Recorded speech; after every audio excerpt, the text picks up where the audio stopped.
open our next lesson in the Civil War, which is called Major Union Advances.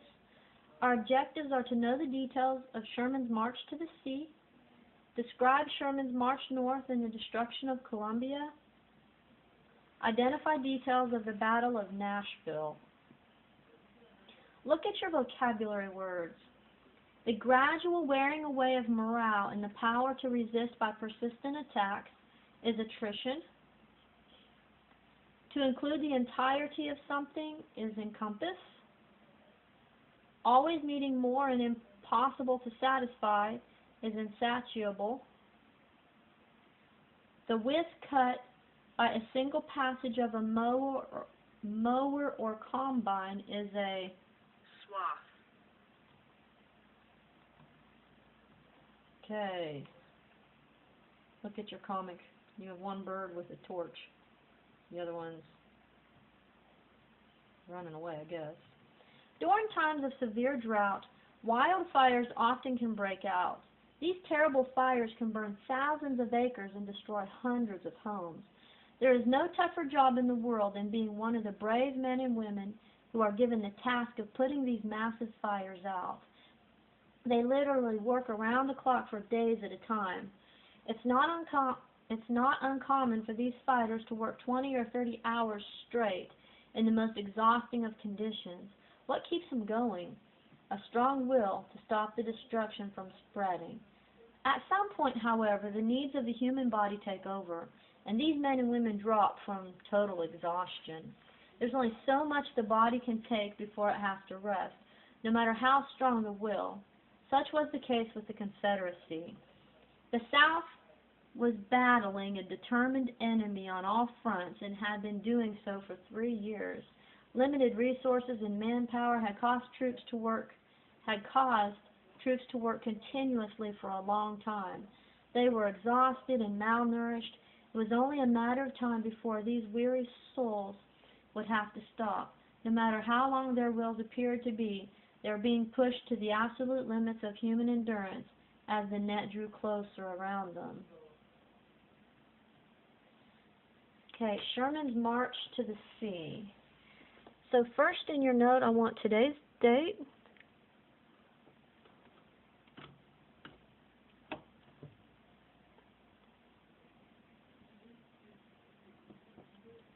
Okay, today we're going to talk about Sherman's march to the sea. Sherman's march to the sea.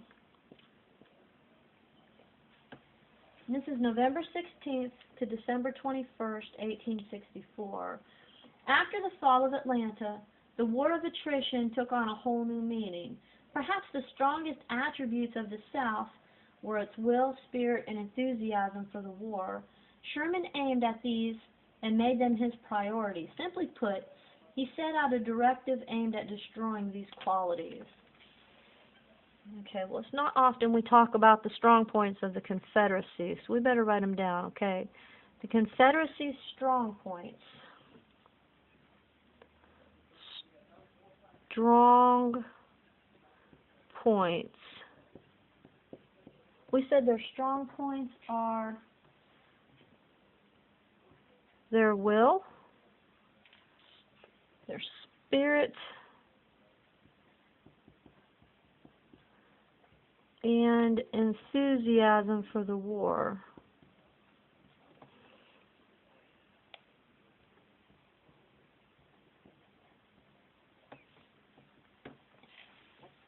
Okay, so Sherman's goal is to destroy their will, their spirit, and their enthusiasm for the war. Sherman's goal was to march to the sea, in this case Savannah, Georgia, and then north again through the Carolinas. In order to accomplish this quickly, his army would have to leave behind their supply lines. This meant living off the land. Okay. Sherman's goal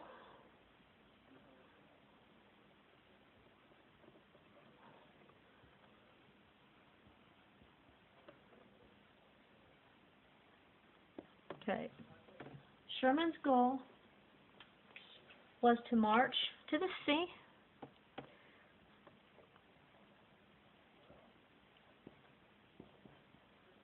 which is what this is called, Sherman's March to the Sea. So his goal is to march to the sea. And it said that the sea is in Savannah, Georgia. Okay, is it 2 minutes? Okay, Savannah, Georgia. And then go north through the Carolinas. Okay, and go north through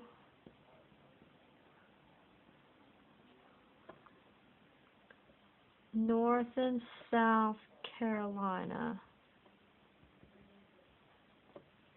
Okay? So Sherman's march to the sea.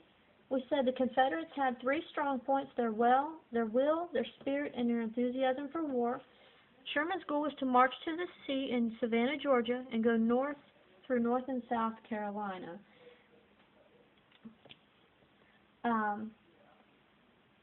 In order to do this quickly, his army would have to leave behind their supply lines. This meant living off the land. 4 aspects of the directives were: foragers were to be assigned from each brigade to gather supplies for the army. They would not trespass a person's home, but could take anything from gardens or fields, including livestock. Wow, I can't imagine what it would have been like to live then. During World War, they weren't allowed to go in your house, but they could take anything from your garden. They could take any of your animals. The men were to destroy anything of economic value, including mills and factories, but only in those areas that resisted or fought against them. Okay, so if they came to your town and you fought against them, then they could destroy all the mills and factories in your town. Mules and horses were permitted to be taken to replace those lost. African Americans were allowed to be taken for service, keeping in mind that the soldiers were to be fed first. Ooh.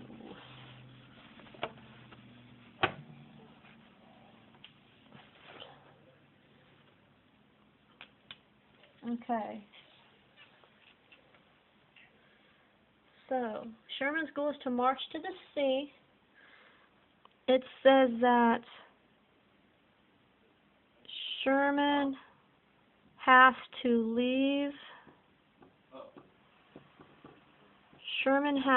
leave behind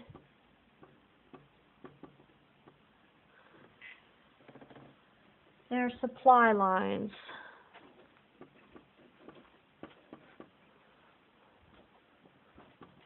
And live off the land.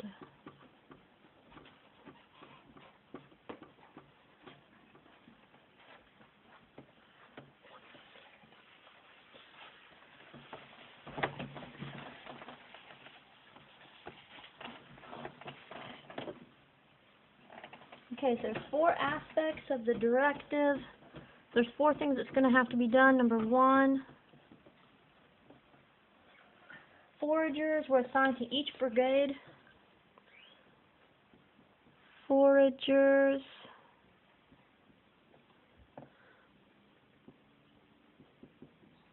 were assigned to each brigade.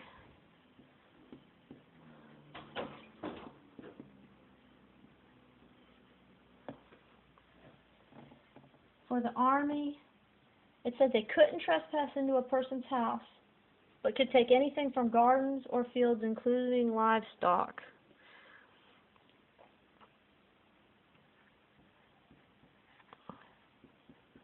So they couldn't enter the houses, but they could take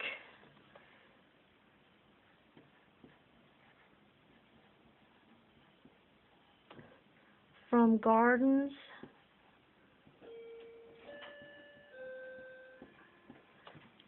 including livestock.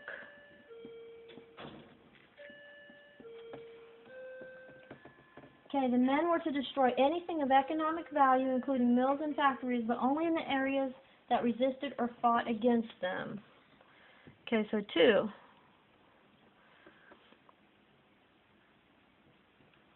In areas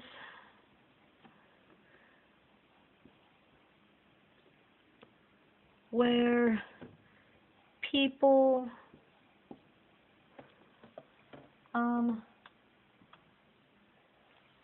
resisted,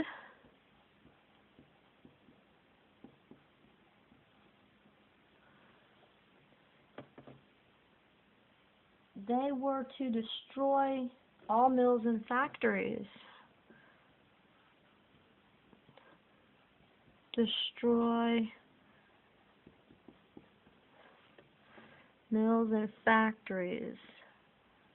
So nobody wanted to resist, because then they wouldn't even have the mills or factories for themselves. Number 3, they could take all mules and horses.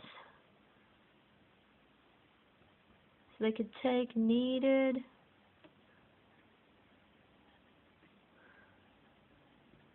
mules and horses.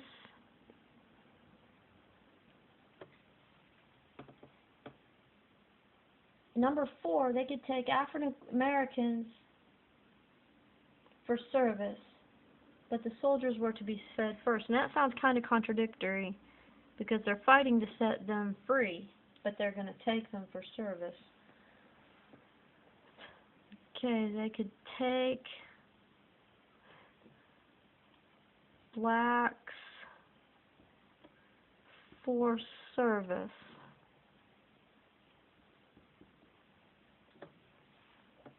Soldiers were to be fed first. Soldiers fed first.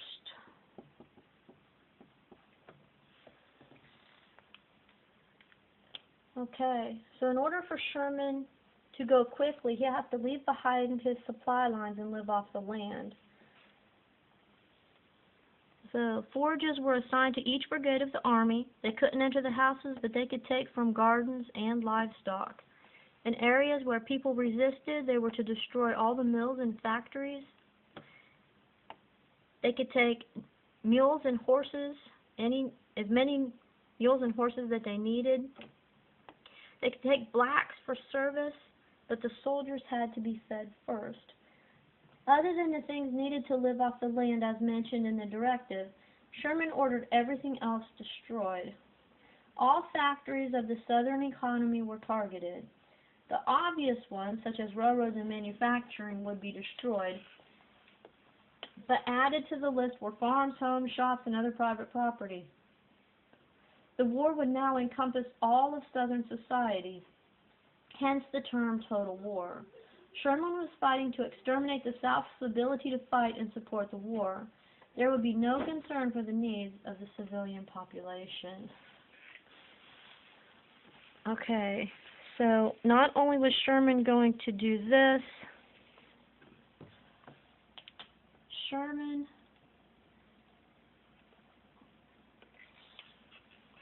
ordered total war. So Sherman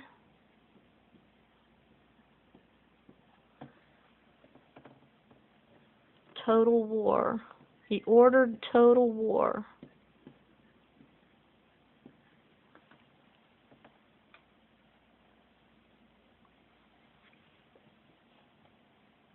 That means all factories were destroyed, as long as homes, shops, and private property.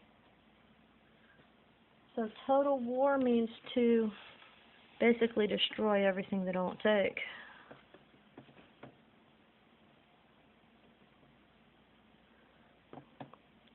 Okay, this means destroy railroads.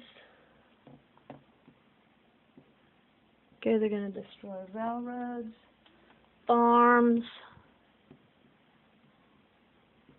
homes, shops,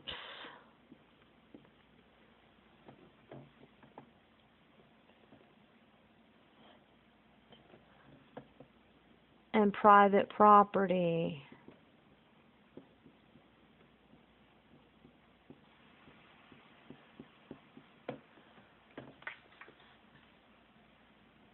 The reason Sherman was doing this was because he wanted to exterminate the South's ability to fight and support the war. Okay.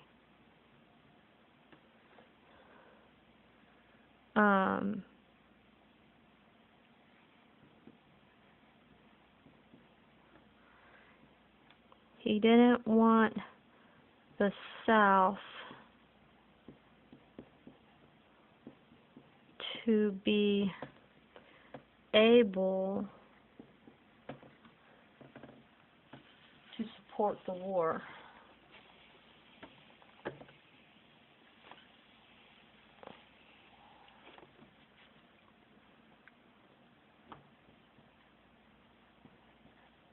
To support the war.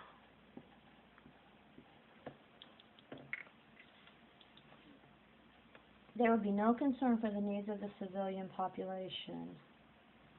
As Sherman left Atlanta, Confederate John Hood sent his troops north toward Tennessee. The hope was that Sherman would send a good portion of his armies north to protect his supply lines, thereby giving Confederate commander William Hardee a chance to stop Sherman from reaching Savannah. The Union commander did respond to this threat, but only in a marginal way. The result would be the upcoming Battle of Nashville. In the meantime, Sherman pressed south. Okay, so Confederate John Hood, okay, let me put this in order. Sherman left Atlanta.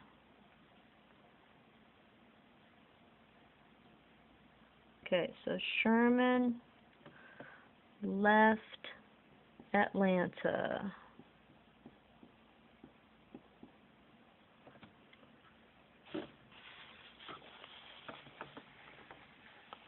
I guess I should put a U before Sherman, so you remember that Sherman is from the Union. Now it said Confederate General Hood. Now he was thinking that Sherman was going to go north. So he sent his troops north to protect Savannah.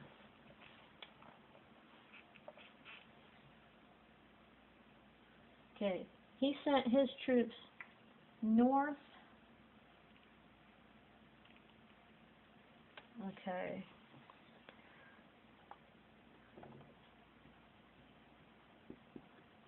Sent troops north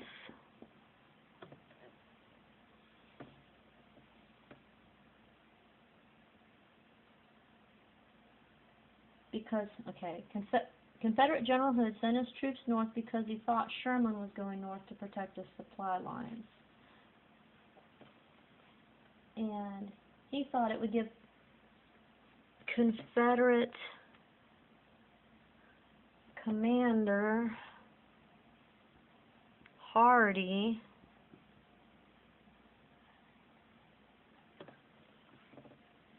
a chance to stop Sherman from reaching Savannah.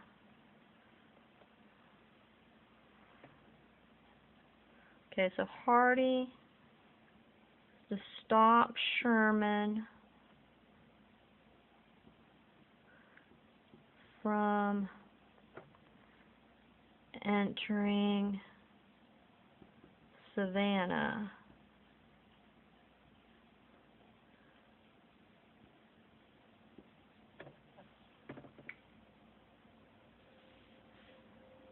The result would be the upcoming Battle of Nashville. In the meantime, Sherman pressed south. So Sherman's not going north, Sherman's going south.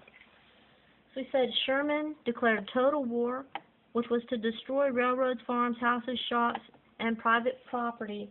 He didn't want the South to be able to support the war. So Sherman left Atlanta. The Confederates misunderstood what Sherman was doing. They thought Sherman was going to go north. So General Hood sent troops north. Commander Hardee was to stop Sherman from entering Savannah. Okay. Well, as the Union Army headed forward, they left behind a 60-mile wide swath of destruction.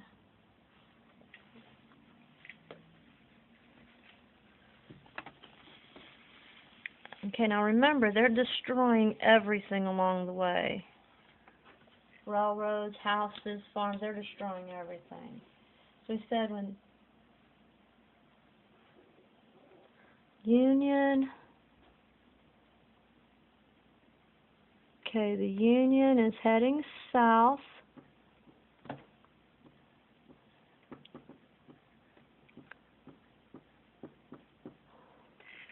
They said they left behind a 60-mile wide swath of destruction. They left a 60-mile wide swath of destruction.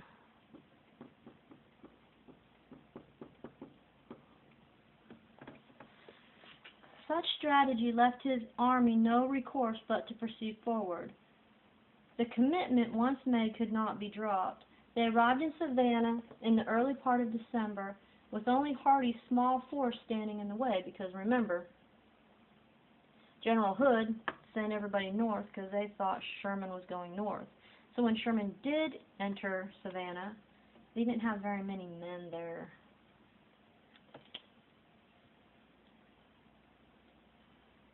Sherman offered the Confederate commander conditions for surrender. Rather than turn the city over, Hardee and his troops fled Savannah and headed north. Right before Christmas, city officers officially surrendered the city. Sherman telegraphed Lincoln, writing, "I beg to present you a Christmas gift, the city of Savannah."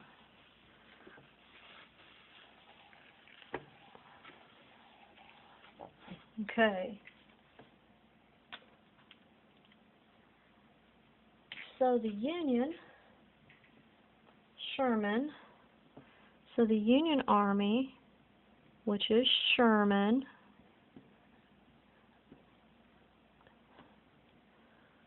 entered Savannah.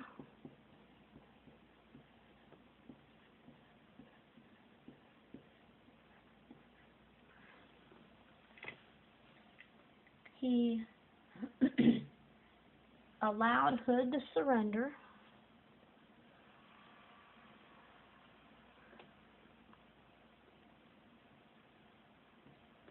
He allowed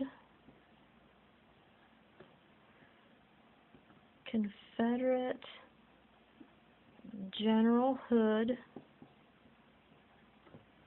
to surrender.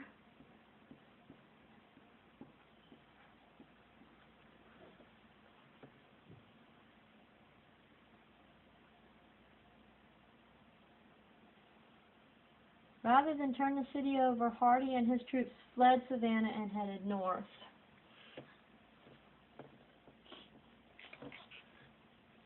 So,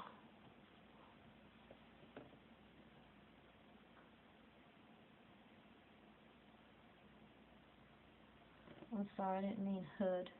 I'm sorry, I meant Hardee. He allowed Confederate General Hardee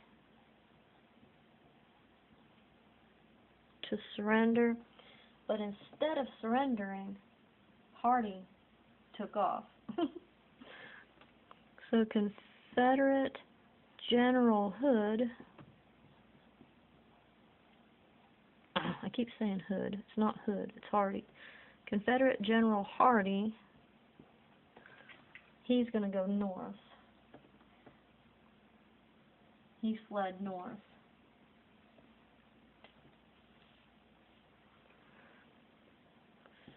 Fled north.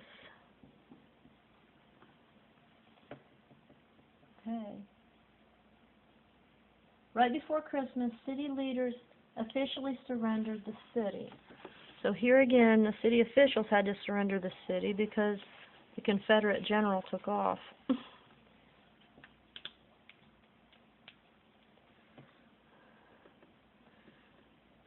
Okay, so right before Christmas,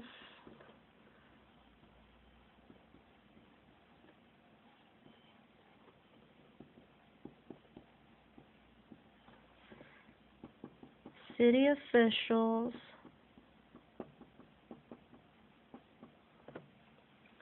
surrendered the city.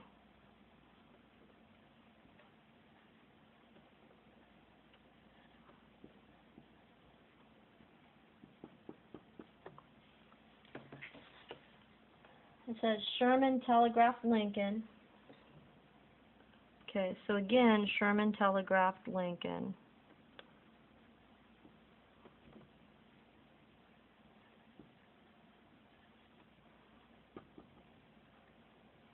And he told him that now he has Savannah. Okay, so the Union heading south, and they left a 60-mile wide swath of destruction, because remember, they destroyed everything along the way. They're destroying homes, private property, factories, railroads. Union Sherman entered Savannah. He allowed General Hardee to surrender. General Hardee fled north. So right before Christmas, city officials surrendered the city. Sherman telegraphed Lincoln, and he told him that they now have Savannah. He said, I beg to present you as a Christmas gift the city of Savannah. Okay, now let's talk about the Battle of Nashville, December 15th and 16th. Meanwhile, General John Hood's army had reached Nashville, Tennessee, where he encountered the Union Army commanded by George the Rock of Chickamauga, Thomas. Because he had a much smaller army than Thomas did, Hood set up defensive positions around Nashville, hoping to draw out the Union forces. After several days of bitterly cold weather, Thomas complied. The ensuing battle became the last major conflict of the Western theater.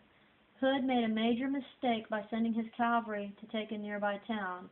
With them gone, his army was missing an important strategic fighting force. On December 15th, Thomas had his men attack both flanks of the Southern Army. Although little ground was gained, the Union general now knew the strengths and weaknesses of his foe. The next day proved fatal for the Confederate Army. Okay, so now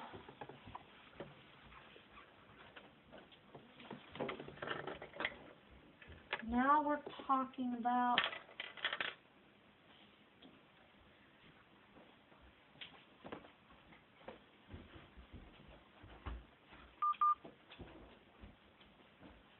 the Battle of Nashville.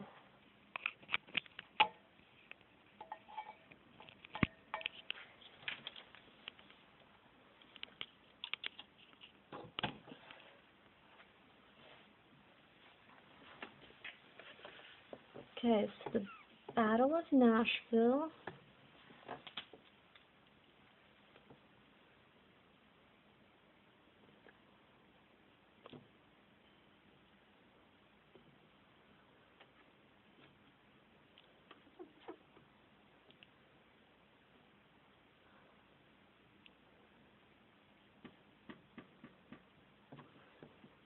Battle of Nashville.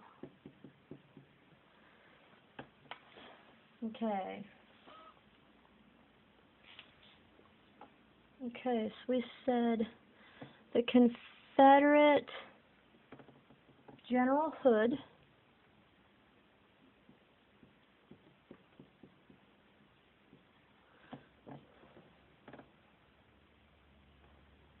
reached Nashville.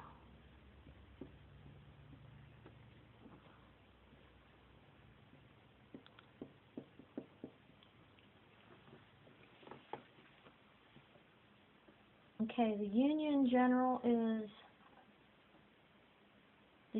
commander is George the Rock of Chickamauga, Thomas.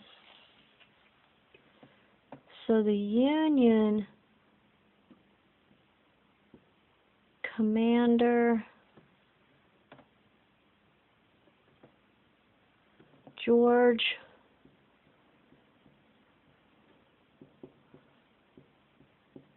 the Rock of Chickamauga,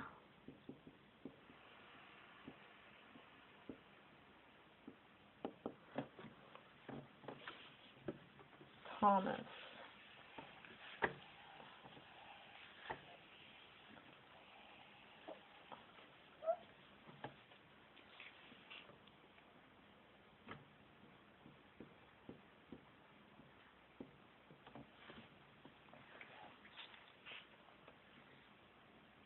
Okay.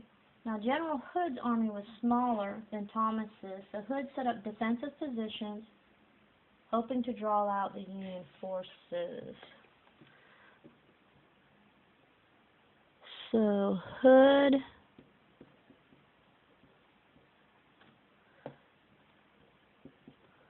set up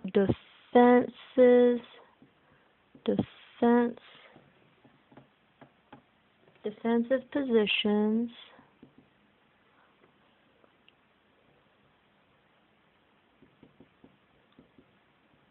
and he's waiting for Thomas.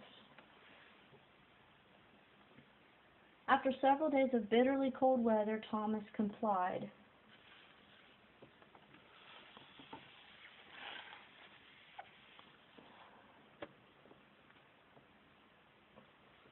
Okay, so Thomas, Commander George Thomas, came out and the battle started. But Hood made a major mistake. He sent his cavalry to take a nearby town.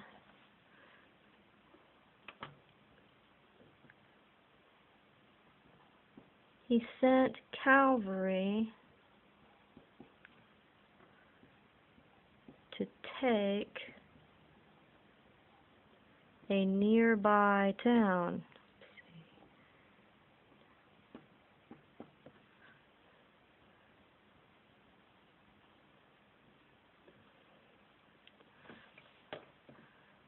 Okay. Thomas and Hood started fighting. The battle started.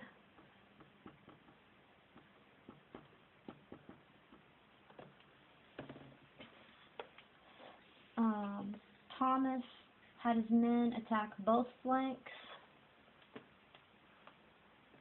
Okay, so the Battle of Nashville.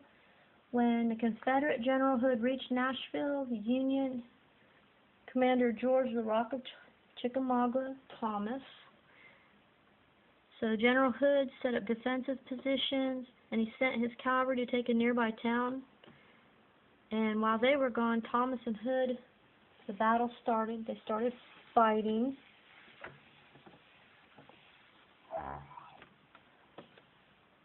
And Thomas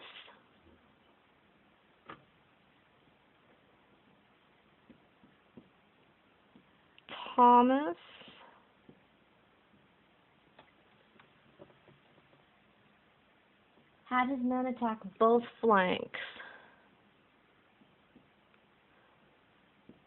Attacked both flanks of Confederate Army.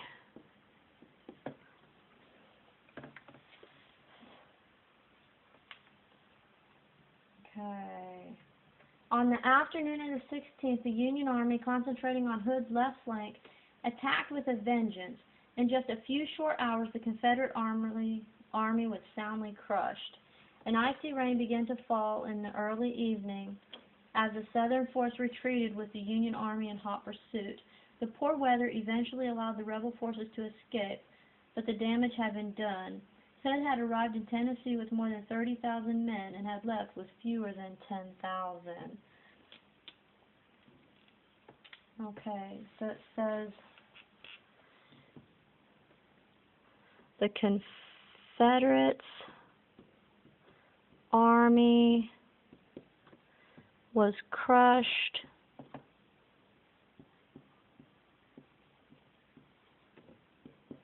in a few hours.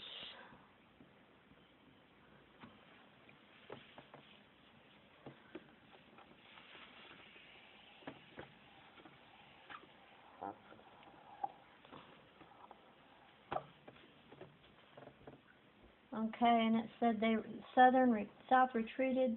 The Union was in pursuit, but it said the weather actually helped the Confederates escape.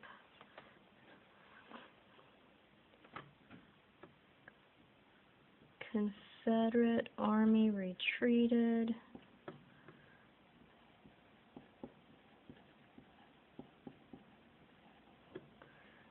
The Union pursued after them.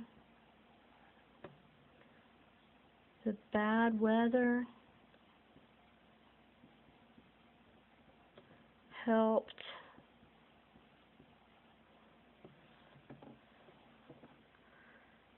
Hood escape.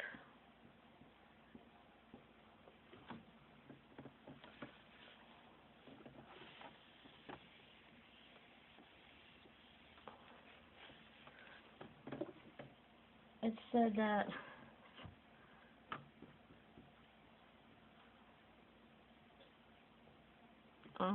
he's not the Union, he's a Confederate. It said Hood arrived with 30,000 plus and left with less than 10,000. Okay, so we said the Union General Thomas attacked both flanks of the Confederate Army. The Confederate Army was crushed in a few hours. The Confederate Army retreated. The Union pursued. The bad weather helped Hood escape. Hood arrived with 30,000 plus, and he left with less than 10,000. So it totally devastated the Confederate Army. Okay, Sherman heads north. Following their smashing success in the taking of Atlanta, Sherman's army was now eager to enter South Carolina. It was here that the Civil War had started, and his men wanted to take revenge for years of bloodshed on the state.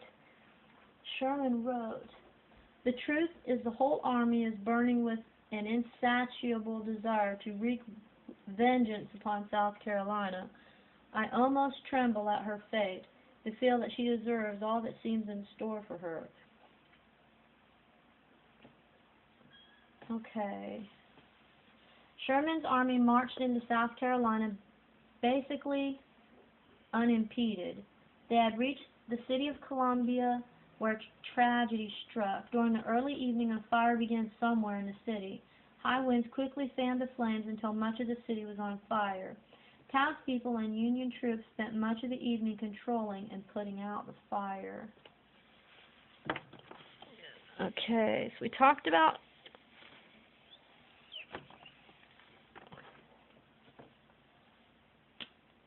the Battle of Nashville. Now we're going to talk about Sherman heads north. Okay, so now Sherman is heading north.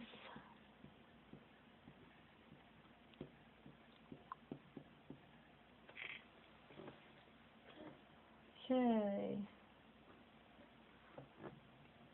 So he's entering South Carolina.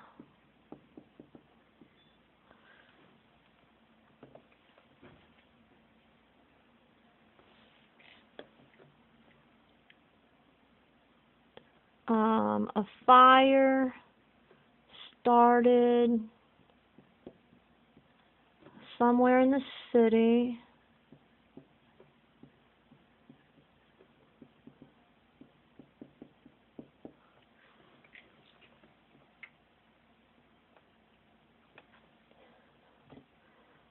The high winds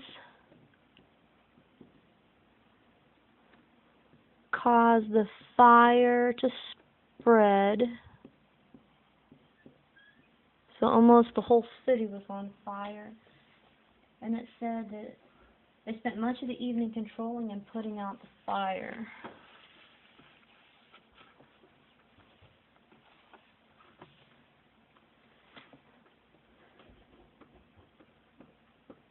So they spent the evening putting out the fire. Much controversy surrounds the fire that burned Carolina. There are some who say that the Union Army deliberately set the fire and did little to stop it. Others believe that the retreating Confederate Army set it, or that some shop owners did so to prevent the Northern Army from obtaining supplies. A commission found no fault with the Union Army, but the entire situation is still an object of dispute for many. At any rate, Sherman's army continued to push north, destroying anything that could be used to assist the Confederate war effort. He did not stop until the army was deep inside North Carolina. Okay, so there's controversy over this fire. Controversy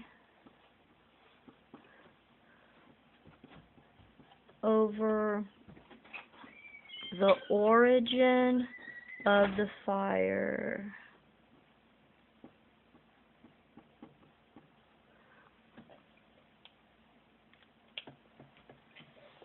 Any glimmer of hope that the South could win the war was now completely extinguished.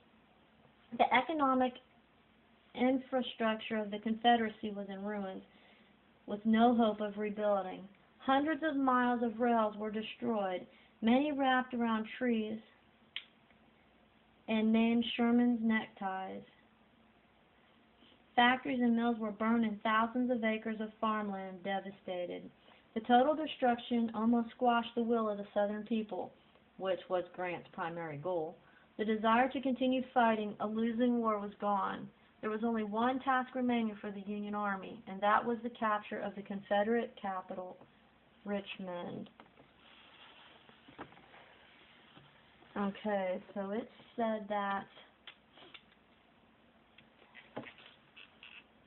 the Confederate economy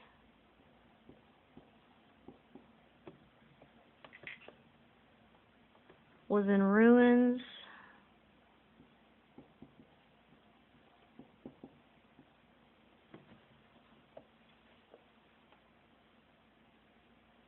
Hundreds of miles of railroads, hundreds of miles of railroads were destroyed.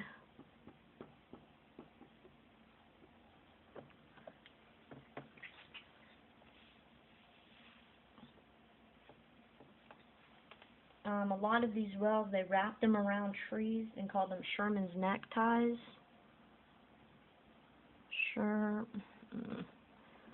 Sherman's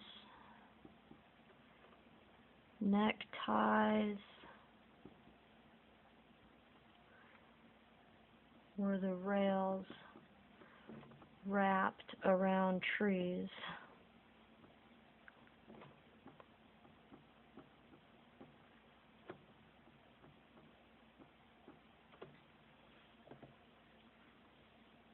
Factories and mills were burned and thousands of acres of farmland was devastated.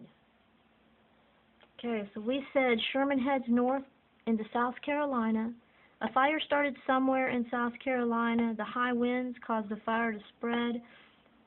So they spent the evening putting out the fire. There's a controversy over the origin of the fire, whether the Union started it or whether while the Confederacy was leaving they started it, or business owners started it so the North wouldn't take their factories. The Confederate economy was in ruins. Hundreds of miles of railroad destroyed. Sherman's neckties were the rails wrapped around the trees. And they said that factories and mills were burned.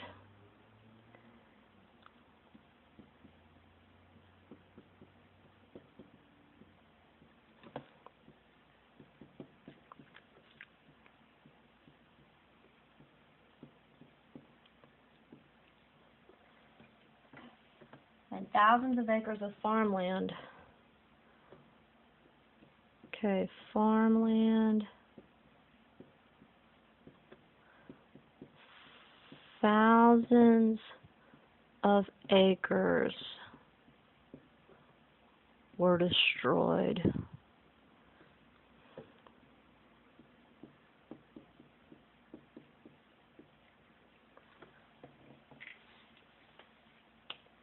where they totally wiped out the South's economy. And it's said that the Union only has one goal left. So they have one. So the Union has one task left. They want to capture Richmond.